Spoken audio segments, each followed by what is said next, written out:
20 April বুধবার রাত 8টায় খালেদ মহিউদ্দিন আছে রেডিও স্পিকে জানিয়ে দিচ্ছি শিরোনাম।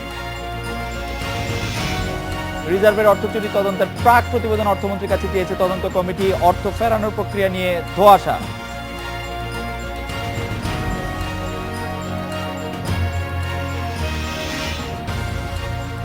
কাউন্সিলের 1 মাস পরও পূর্ণাঙ্গ কমিটি হয়নি। বিএনপির দলে কোনো শূন্যতা তৈরি হয়নি দাবি দলের নেতাদের।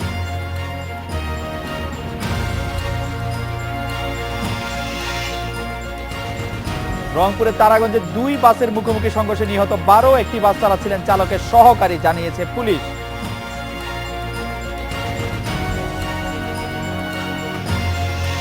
বাংলাদেশ ব্যাংকের রিজার্ভ চুরি তদন্ত অর্থমন্ত্রীর কাছে অন্তর্বর্তী প্রতিবেদন জমা দিয়েছে ডক্টর ফরাসউদ্দিনের কমিটি। বুধবার সন্ধ্যায় সচিবালয়ে অর্থমন্ত্রীর সাথে দেখা করে প্রতিবেদন জমা দেন কমিটির প্রধান। প্রতিবেদন জমার পর অর্থ মন্ত্রণালয়ের ডক্টর ফরাসউদ্দিন সহ কমিটির সদস্য এবং বাংলাদেশ ব্যাংকের গভর্নরের সঙ্গে বৈঠক করেন অর্থমন্ত্রী।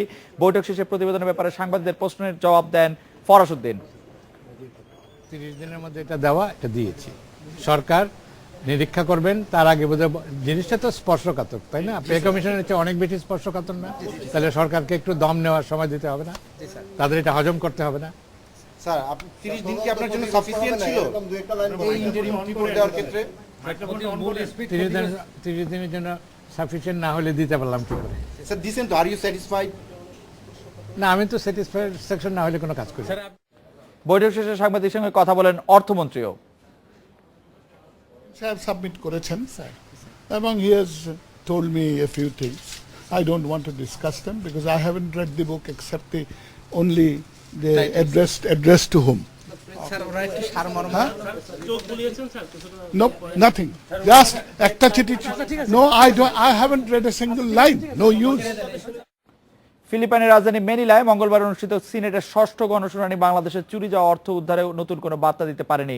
বরং অভিযুক্তদের মধ্যে আগে যারা আকারে ইঙ্গিতে টাকা দেওয়ার কথা বলেছিলেন তারাও দিচ্ছেন পিছুটান। ম্যানিলা থেকে বার্তা প্রধান মামুন আব্দুল্লাহর প্রতিবেদন। বাংলাদেশ ব্যাংকের রিজার্ভের টাকা সরানোর মূল প্রতিষ্ঠান আরসিবিসি ব্যাংকের শাখা ব্যবস্থাপকের ছিল এবার উল্টা সুর। সব দায় আমার, কারণ ব্যাংকের সন্দেহজনক হিসাব খোলার কাগজপত্র আমাকেই সই করতে হয়েছে। হ্যাঁ, আমি সব করেছি।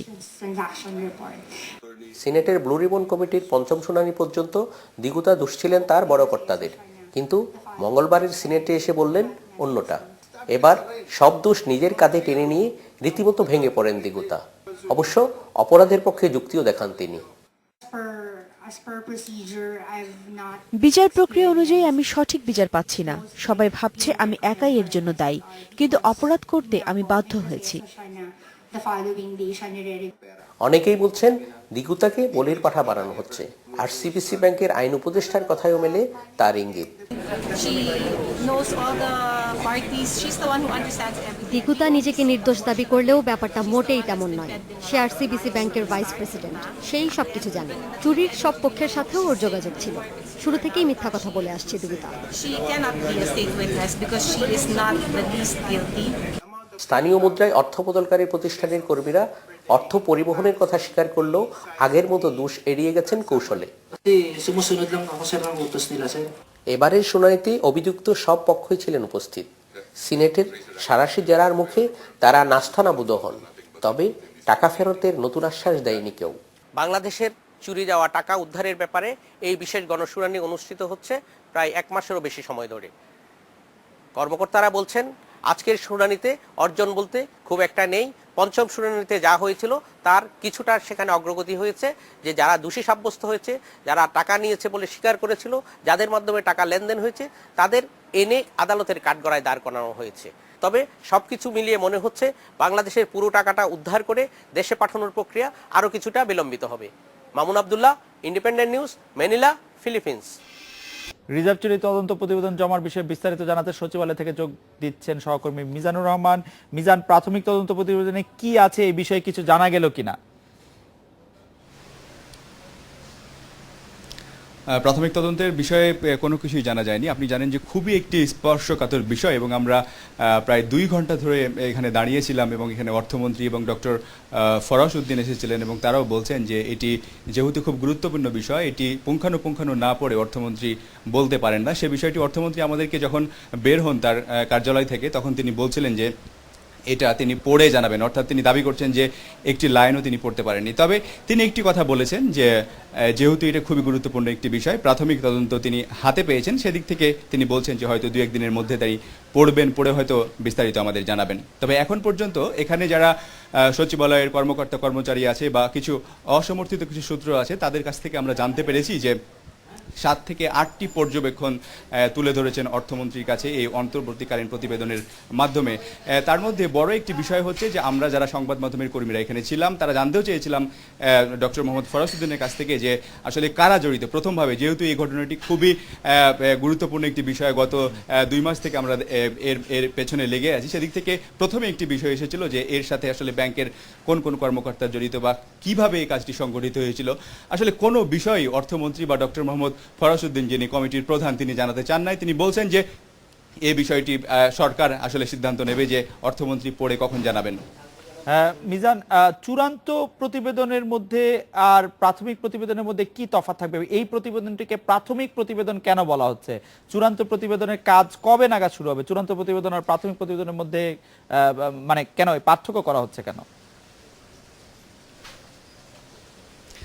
গত 15 মার্চ যখন তদন্ত কমিটি গঠন করা হয়েছিল, তখন তদন্ত কমিটিকে প্রথমে একটা প্রতিবেদন দিতে বলা হয়েছিল, যেটা 30 কার্য দিবসের মধ্যে, এবং বাকি প্রতিবেদনটা 2.5 মাসের মধ্যে, অর্থাৎ 75 দিনের মধ্যে জমা দিতে বলা হয়েছিল। এই বিষয়টি জানতে চাওয়া হয়েছিল ডক্টর মোহাম্মদ ফরাস উদ্দিনের কাছে যে তিনি প্রাথমিক তদন্তে কি দিয়েছেন অর্থমন্ত্রীকে। তিনি বলেছেন যে প্রাথমিক তদন্ত তিনি কিন্তু একটি বিষয় স্পষ্ট করেছেন যে এই প্রতিবেদনটি আসলে অনেকটাই বড় এবং হচ্ছে পরের যে প্রতিবেদনটি হবে সেটি মূলত টেকনোলজিক্যাল ব্যাপার থাকবে। কিন্তু এখন পর্যন্ত যে বিষয় তারা যেই তথ্য উপাত্ত পেয়েছেন বা যেই পর্যবেক্ষণগুলো তুলে ধরেছেন সেটি মূলত আসল প্রতিবেদন। তিনি বলেছেন যে 2.5 মাস পরে যে প্রতিবেদনটি দেওয়া হবে চূড়ান্ত আকারে, সেখানে টেকনোলজিক্যাল বিষয় বেশি থাকবে। মিজান, টেকনোলজিক্যাল বিষয় বেশি থাকলেও মানে 30 কার্য দিবস বা প্রাথমিক প্রতিবেদন, চূড়ান্ত প্রতিবেদন, এইগুলি নিয়ে নিশ্চয়ই আরো কিছু জানার চেষ্টা আমরা করতেই থাকবো, সেটি আপনি আমাদের জানাবেন। আমরা সিনিয়র আইনজীবী AM আমিনুদ্দিনের কাছে যেতে চাই যে বাংলাদেশ ব্যাংকের রিজার্ভের চুরি যাওয়া অর্থ ফেরানোর প্রক্রিয়া নিয়ে কথা বলতে। চুরি যাওয়া অ্যাডভোকেট AM আমিনুদ্দিন আমাদের সঙ্গে, সাবেক রাষ্ট্রদূত রাশেদ চৌধুরী আছেন, মামুন আব্দুল্লাহ আছেন ফিলিপাইন থেকে। আমি প্রথমে AM আমিনুদ্দিন, আপনি দেখছিলেন যে আমাদের বার্তা প্রধান মামুন আব্দুল্লাহ তিনি ফিলিপাইন থেকে যে রিপোর্টগুলি করছিলেন, পত্রপত্রিকায় যে প্রতিবেদনগুলি আসছে তার মধ্যে এই বিষয়টি আসছে যে টাকাটা আসলে কি প্রক্রিয়ায় বাংলাদেশে ফেরত আসবে সেই ব্যাপারটি নিয়ে কোনো নিশ্চয়তা পাওয়া যাচ্ছে না, কেউ ভালো করে কিছু বলতে পারছেন না। এই বিষয়টিকে আপনি কিভাবে দেখছেন অ্যাডভোকেট AM আমিনুদ্দিন? আপনাকে ধন্যবাদ। আমি প্রথমে যেটা বলতে চাচ্ছি যে এই টাকাটা তো বাংলাদেশের, এটা তো নিশ্চিত, এই যেহেতু অন্য কেউ এই টাকার দাবিও করেনি, এবং বাংলাদেশ থেকে যেভাবে গিয়েছে এই টাকাটা বাংলাদেশের ব্যাংক, যেটা আমেরিকান ফেডারেল রিজার্ভে যে টাকাটা ছিল সেই টাকাটা বাংলাদেশের টাকা, এবং সেই টাকাটা ফিলিপাইনে গিয়েছে। এবং বাংলাদেশ প্রাথমিকভাবে এই দাবিটা উত্থাপন করেছে, বাংলাদেশের দাবির প্রেক্ষিতে এখন কিন্তু তদন্ত হচ্ছে। আমি একটু মামুন ভাই, এই জন্য এই জি অ্যাডভোকেট AM আমিনুদ্দিন আপনি শেষ করেন। বাংলা যেহেতু বাংলাদেশের দাবির প্রেক্ষিতে তদন্ত হচ্ছে, এবং এই টাকাটা কিন্তু এখন পর্যন্ত যে টাকাগুলো উদ্ধার হয়েছে সেগুলো বাংলাদেশেরই টাকা। এখন এই টাকাগুলো আনার প্রক্রিয়াটা সেই দেশের যে স্থানীয় যে আইন আছে সেই আইন অনুযায়ী হবে। আমার জানা মতে যে এখানে আমাদের যে দাবি করা হয়েছে সেই দাবির প্রেক্ষিতে তারা তাদের তদন্ত শেষ করে টাকাটা ফেরত দিবেন। পরবর্তী যদি দেখা যায় কোনো আইনগত জটিলতা আছে বা কোনো ধরনের মামলা করতে হয়, সেটা হয়তো খুব বেশি সময় লাগবে না। সেটা গতকালকে আমি যে পত্রপত্রিকা যেগুলো দেখতে পেলাম, সেইখানে বাংলাদেশকে একটা দাবি করতে হবে ওদের আদালতের মাধ্যমে, সেই দাবির প্রেক্ষিতে তারা টাকা ফেরত দিবে তারা বলছিল। সেটা হলেও তো এটা তো একতরফা বিষয় হবে, কারণ অন্য কেউ তো এটা দাবি করবেন না। অ্যাডভোকেট এম আমিনুদ্দিন, আপনি অন্য আমাদের কারো সঙ্গে- এখানে কোনো ধরনের এম দাবি- আমিনুদ্দিন আমাদের সঙ্গে আপনি থাকেন, আমাদের সাথে অ্যাম্বাসেডর রাশেদ চৌধুরী আছেন, মামুন আব্দুল্লাহ ফিলিপাইন থেকে আছেন। মামুন ভাই, আমি জানতে চাইবো যে আপনি আপনার প্রতিবেদনে বলছিলেন যে এইটি নিয়ে একটি ধোঁয়াশা দেখা যাচ্ছে, বাংলাদেশের হাই কমিশন বা ফিলিপাইনের কর্মকর্তারা কি আসলে বুঝে উঠতে পারছেন না যে টাকাটা আসলে কিভাবে বাংলাদেশকে দিবেন? অবস্থা কি এই? আসলে এটি দেখতে একটি নতুন ধরনের একটা বিষয় ছিল। এই বিষয় সম্পর্কে আমাদের কোনো অভিজ্ঞতা ছিল না। আপনি জানেন, বাংলাদেশ ব্যাংকের দুজন কর্মকর্তা সার্বক্ষণিকভাবে এখন বাংলাদেশ দূতাবাসের ম্যানিলায় আছেন।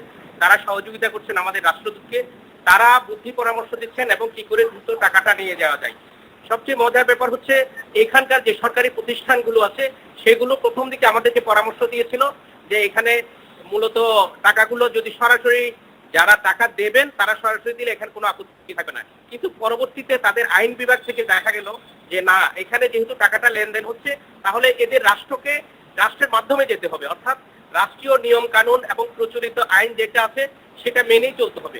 প্রচলিত আইনটা হচ্ছে যে টাকা যাকেই দিক না কেন রাষ্ট্রের মাধ্যমে, রাষ্ট্রের চ্যানেলে যেতে হবে। অর্থাৎ প্রথমে এখানকার যে কেন্দ্রীয় ব্যাংক আছে সেই ব্যাংক টাকাগুলো জমা রাখবে এবং যে টাকার দাবিদার তাকে সেটি আদালতে গিয়ে বলতে হবে যে আমার টাকাটা আপনার এখানে আছে, ক খ আমার টাকাটা আমাকে দিবে, এবং ক খ কে আদালতে উপস্থিত থাকতে হবে, বলবে যে হ্যাঁ উনি আমার থেকে টাকা পাবেন, আমি টাকাটা দিতে চাই।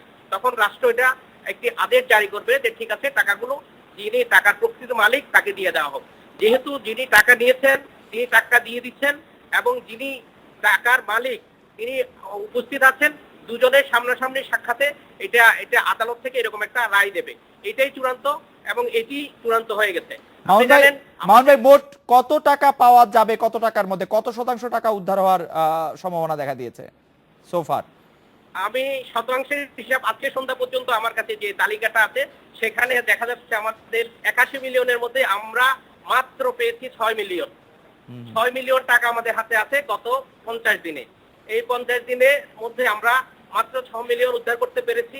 অর্থাৎ এই টাকাটা যিনি দিবেন তিনি বলেছেন যে তিনি টাকাটা ফেরত দিবেন এবং দিয়েছেনও। সেটা দিচ্ছেন অং নামে একজন চীনের ব্যবসায়ী।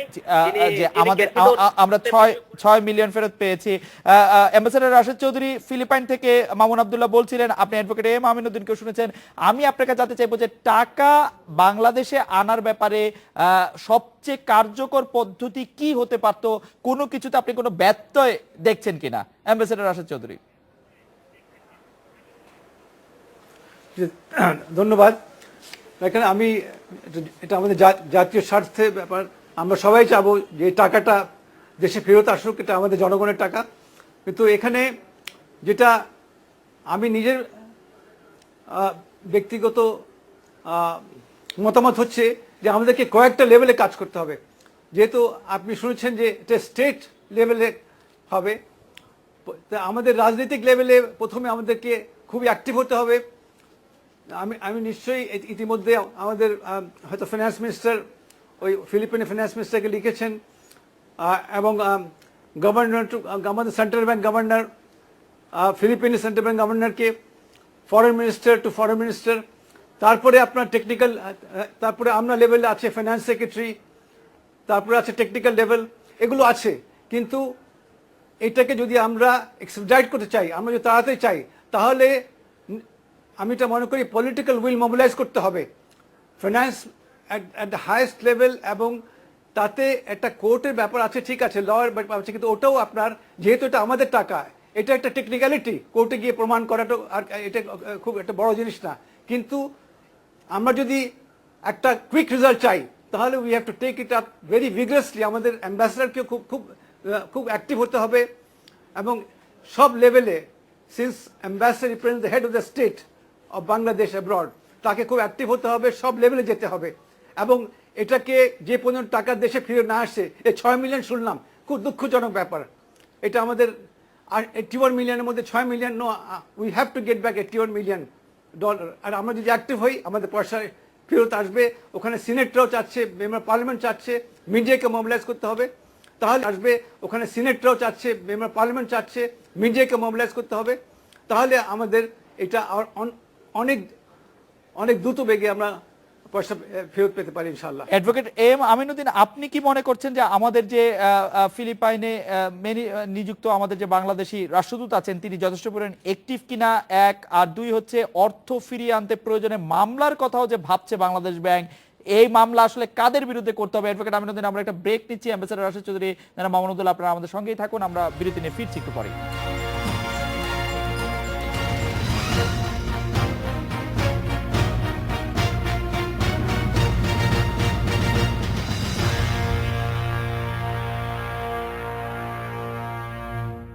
Advocate M Aminuddin, ambassador Rashed Chowdhury এবং জনাব মামুন আব্দুল্লাহ আমাদের সঙ্গে আছেন। জনাব আমিনুদ্দিন, আমি জানতে চাইছিলাম যে আমাদের অ্যাম্বাসেডরকে যথেষ্ট পরিমাণে অ্যাক্টিভ মনে হচ্ছে কিনা, যেটি অ্যাম্বাসেডর রাশেদ চৌধুরী বলছিলেন যে অ্যাক্টিভ হতে হবে, এবং যে মামলার কথা বাংলাদেশ ব্যাংক ভাবছে এই মামলা আসলে কাদের বিরুদ্ধে হবে? হ্যাঁ, আপনাকে ধন্যবাদ। আবারও যে আপনি যেটা বলছেন বাংলাদেশ অ্যাম্বাসেডর অ্যাক্টিভ কিনা না, আমরা তো প্রথম দিন থেকে ওনাকে দেখছি বিভিন্নভাবে। উনি এই যে সিনেটে যে তদন্ত হচ্ছে সেই তদন্ত উনি খোঁজখবর নিচ্ছেন, বিভিন্নভাবে উনি আমাদেরকে আপডেট দিচ্ছেন। তার মধ্যে আমার মনে হচ্ছে ওনার অ্যাক্টিভিটি সম্বন্ধে আমাদের কারো কোনো সন্দেহ থাকা উচিত না। উনি যথেষ্ট অ্যাক্টিভ এবং বাংলাদেশের টাকা ফিরিয়ে আনার ব্যাপারে ওনাদের প্রচেষ্টাতে ওনার কোনো ঘাটতি নেই। আমার মনে হয় উনি যথেষ্টই চেষ্টা করে যাচ্ছে। আর মামলার কথা যেটা বলছেন, সেই মামলাটা আপনাদের প্রতিবেদক যেটা বললেন বা আমি যতটুকু জানি যে বাংলাদেশের যে টাকাটা যে এখানে জমা হচ্ছে সেই টাকাটা দাবি করে একটা মামলা করতে হবে ফিলিপাইনে। সেই মামলার নিষ্পত্তি সাপেক্ষে টাকাটা ফেরত পাওয়া যাবে। অর্থাৎ এই টাকাটা যে আমাদের সেটা প্রমাণ করতে হবে ওখানে। তো এখানে এই ক্ষেত্রে এই যে যেহেতু এই ঘটনাটা আমাদের বাংলাদেশের টাকাটা আমেরিকান রিজার্ভ ব্যাংক থেকে এটা নিয়ে যাওয়া হয়েছে ওখানে, যার ফলে আমাদের একটা চেইন প্রতিষ্ঠিত আছে।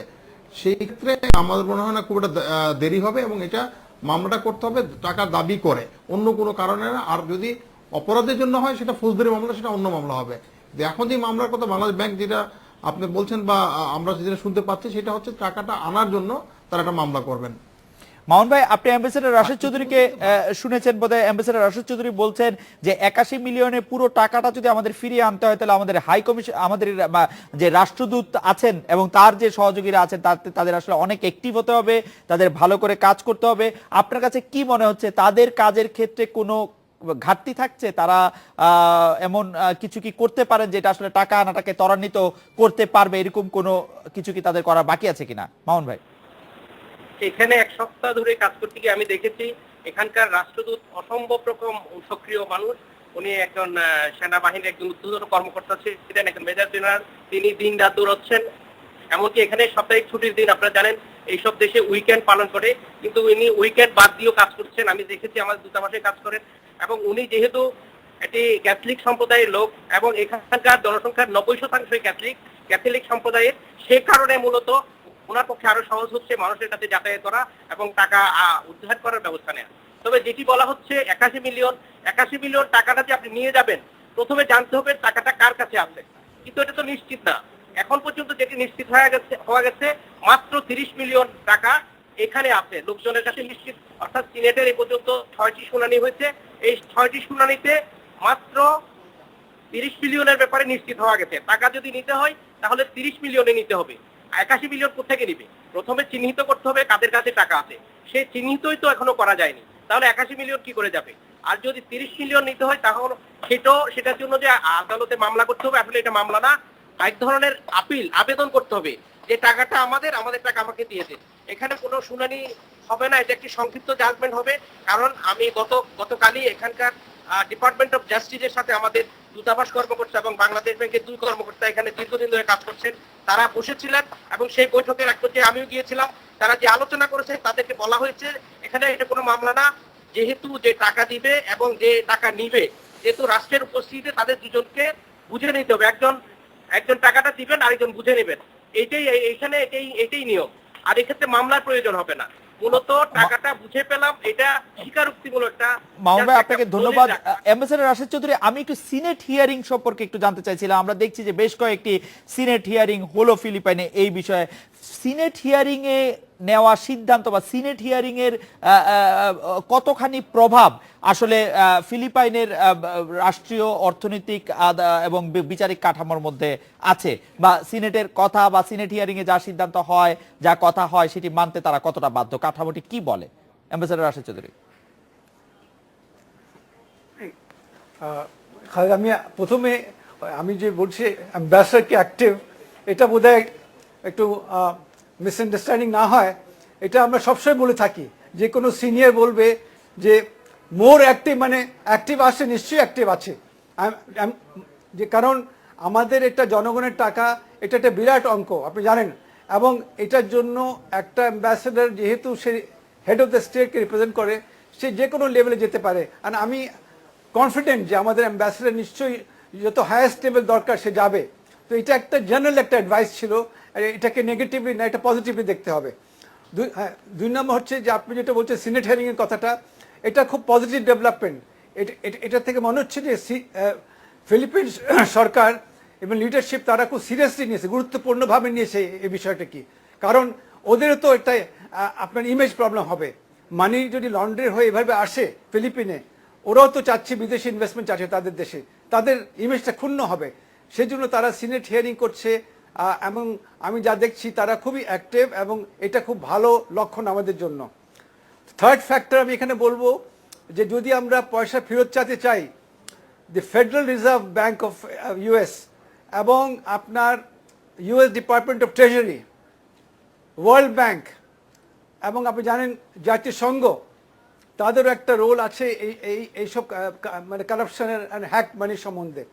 এবং যেহেতু ওখান থেকে টাকা, যেটা 4 ফেব্রুয়ারি থেকে 9 ফেব্রুয়ারির মধ্যে ফেডারেল রিজার্ভ অনেক, তাদের মধ্যে অনেক সন্দেহ ছিল এই টাকা নিয়ে, তো তারা এই টাকাটা তারা কেন স্টপ করলো না, এগুলো আমি একজন নাগরিক হিসাবে এই প্রশ্ন জাগে।